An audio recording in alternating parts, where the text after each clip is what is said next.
Olá, sou a professora Fernanda Salgueiro, professora de filosofia. A gente está aqui no módulo de filosofia no Enem. Agora a gente vai analisar algumas das redações nota 1000 dos últimos anos para tentar identificar como entra o conhecimento de filosofia e também de outras áreas na redação do Enem. Isso aqui é a carinha das instruções, dos textos motivadores e da proposta da redação.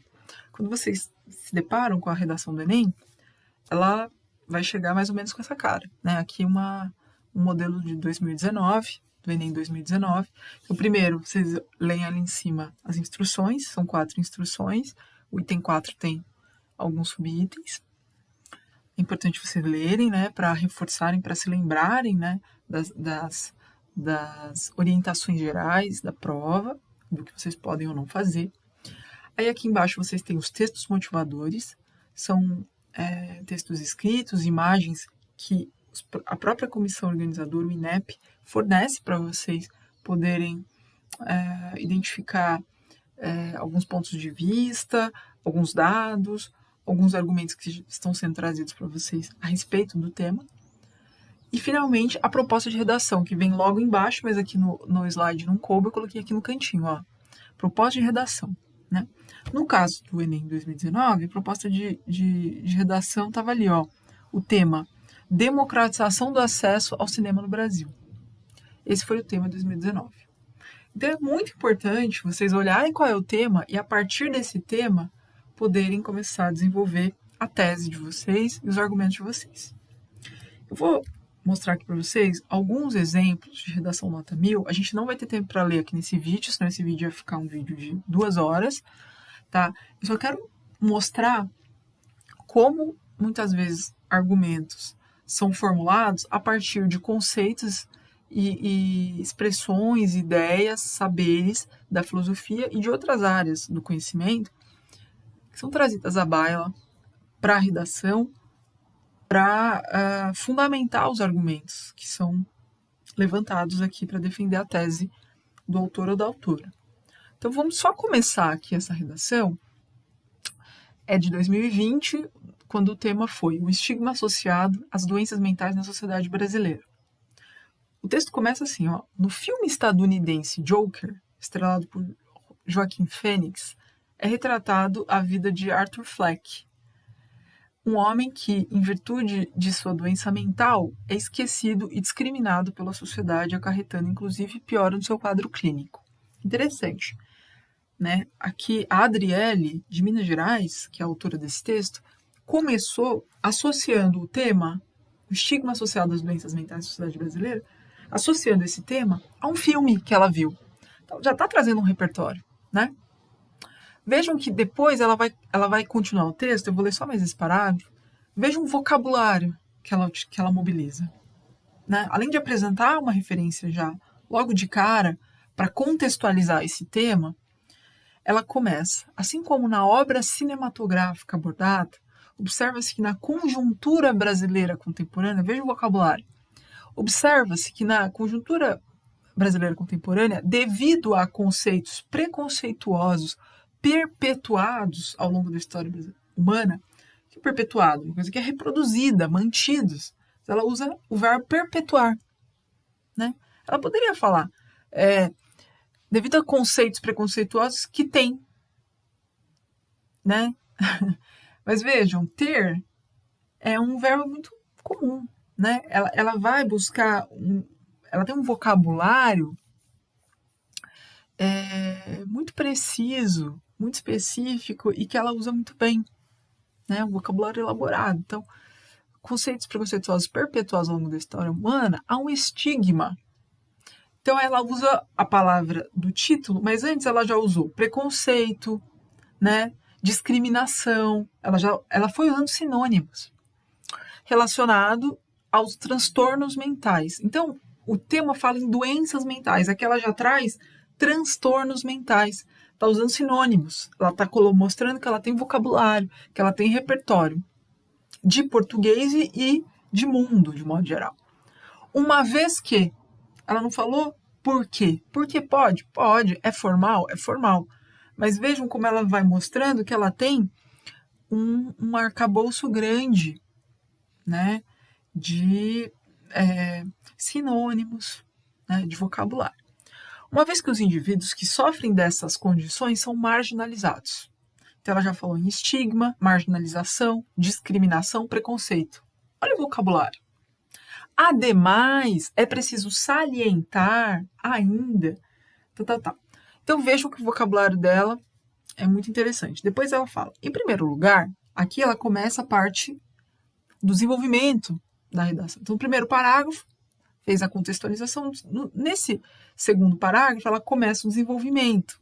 Ela precisa começar a apresentar os argumentos. E ela vai recorrer a conhecimentos históricos. Ó. Em primeiro lugar, faz necessário mencionar o período da Idade Média, na Europa, em que os doentes mentais eram vistos como seres demoníacos, já que naquela época não havia estudos acerca dessa temática e, consequentemente, ideias absurdas eram disseminadas como verdades. Então, ela trouxe o conhecimento da história.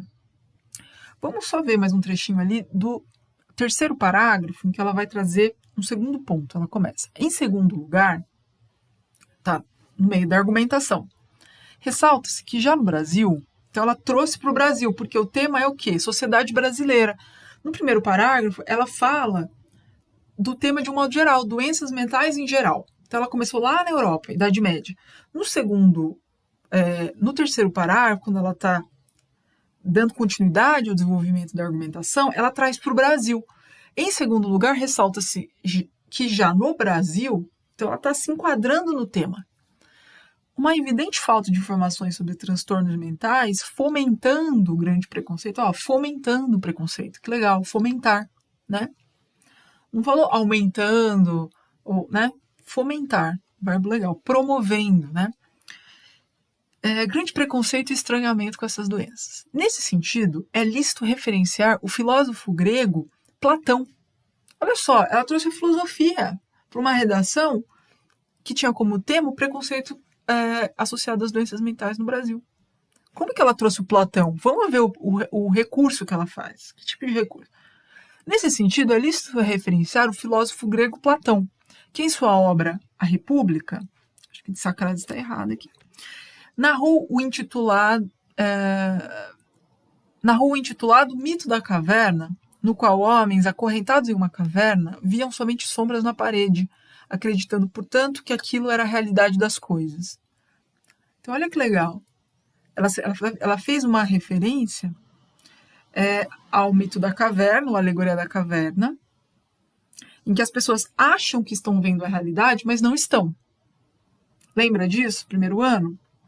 Então, olha como ela continua. Dessa forma, é notório que, em situação análoga à metáfora abordada, os brasileiros, sem acesso a conhecimentos acerca dos transtornos mentais, vivem na escuridão. Eles vivem dentro da caverna.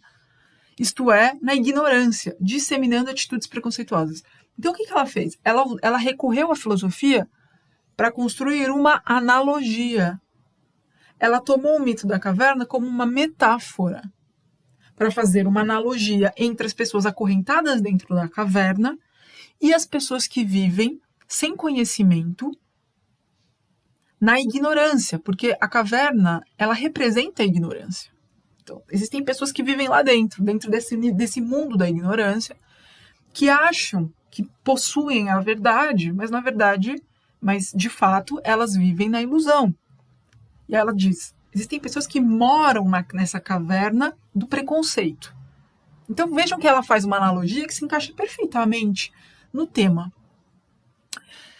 Logo, é evidente a grande importância das informações, haja vista que a falta delas aumenta o estigma relacionado às doenças mentais, prejudicando a qualidade de vida das pessoas que sofrem com tais transtornos. E aqui ela amarra. Ela amarra porque ela mostra que, sem informação, né, as pessoas continuam na caverna e são preconceituosas, e esse preconceito produz sofrimento. Então, tirar as pessoas do mundo das cavernas, dessa caverna da ignorância, é fundamental para garantir o direito das pessoas que têm transtornos mentais a serem tratadas com dignidade. Ela mostra esse arco todo argumentativo aqui. Termina. Nesse quarto parágrafo, ela tem que apresentar uma proposta de intervenção. E olha o que ela vai dizer. Destarte, medidas são necessárias. Olha o vocabulário. Destarte. Desse modo, medidas são necessárias para resolver os problemas discutidos. Isso posto, cabe à escola, então ela já falou quem vai fazer.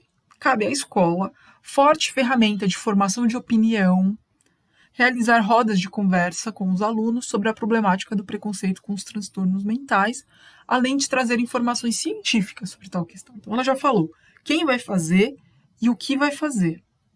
Agora falta falar como. Essa ação pode se concretizar por meio da atuação de psiquiatras e professores de sociologia. Estes irão desconstruir a visão discriminatória dos estudantes, enquanto que aqueles irão mostrar dados e informações relevantes sobre as doenças psiquiátricas. Então, ela já falou como, quem, né? Quem, o que, como, e aí qual é o objetivo disso? Espera-se, com essa medida, que o estigma associado às doenças mentais seja paulatinamente erradicado. Então, vejam como ela fecha a redação muito bem, mostrando que o problema do estigma é a informação, e se a informação, quer dizer, a falta de informação, a gente vai resolver essa falta de informação como? Promovendo o conhecimento nas escolas.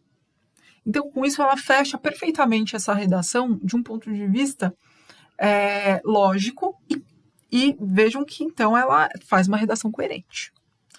Eu não vou conseguir ler as outras, como eu tinha mencionado, mas eu só queria mostrar aqui no exemplo 2. O exemplo 2 começa trazendo... Esqueci de colocar aqui, de quem é a autoria aqui, mas esse exemplo 2 começa trazendo um dado da OMS, provavelmente se encontra no material lá nos textos motivadores, mas depois, no primeiro parágrafo argumentativo, que é o segundo parágrafo da redação, o autor, a autora trazem à baila quem? Né? A Simone de Beauvoir, olha só. Nesse viés, pode-se analisar o olhar sob a perspectiva da filósofa Simone de Beauvoir. De acordo com sua análise, mais escandalosa que a existência de uma problemática é o fato de a sociedade se habituar a ela. Ou seja, a naturalização, né, de um fato que é dado como óbvio, evidente e que é imodificável. Né? Então, a Simone de Beauvoir que está sendo lembrada para colocar o argumento de que aquilo que parece imodificável, como o preconceito, pode sim ser mudado, pode sim ser combatido. Ele é uma construção social.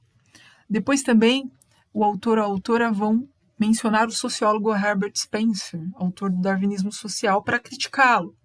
Então vejam como aparece aqui. Depois de um outro exemplo, o outro exemplo começa com a obra Holocausto Brasileiro, da Daniela Arbex, né, falando do maior hospital psiquiátrico do país, na cidade de Barbacena. Depois, no primeiro parágrafo argumentativo, o autor e a autora vão falar da escritora Chimamanda Adichie, né, sobre a rotulação das pessoas, né, o que isso significa. No outro parágrafo, vão mencionar o filósofo John Rawls, o livro Uma Teoria da Justiça. Então vejam como a construção argumentativa se dá frequentemente fazendo apoio em textos de literatura, de filosofia, da história, no cinema, né?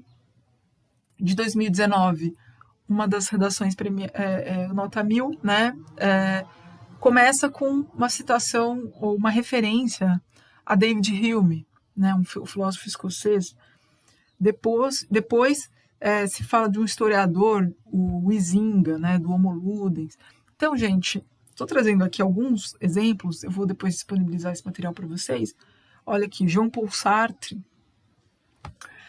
Para vocês verem como a filosofia está presente, pode ser mobilizada nessas redações e deve ser utilizada para fundamentar os argumentos de vocês por meio dos conceitos de diversos autores.